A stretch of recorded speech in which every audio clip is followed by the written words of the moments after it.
Good morning everyone. এয়া ৰাতিপুৱা শুই উঠা মানেই কাম। তাৰপাছত কামখিনি কৰি মেলি ময়ো স্কুললৈ ৰেডি হৈ গ'লোঁ। তাৰপাছত এয়া স্কুললৈ গৈ যিখিনি কাম আছে কৰি মেলি এয়া আহি গ'ল আমাৰ চাহ। চাহটো আজি স্পেচিয়েল যিহেতু চিংৰা আৰু ৰসগোল্লা আছিল। তাৰপাছত কামখিনি কৰি ঘৰলৈ আহিলোঁ। অলপ ৰেষ্ট লৈ আমিও ওলালোঁ ফিল্ম চাবলৈ।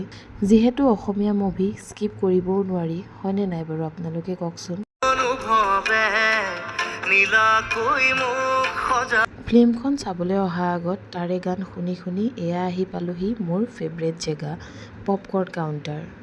আমি আকৌ ফিল্ম চাবলৈ 5জন আহিছিলোঁ, কিন্তু 4টাহে টিকেট একেলগতে পালোঁ।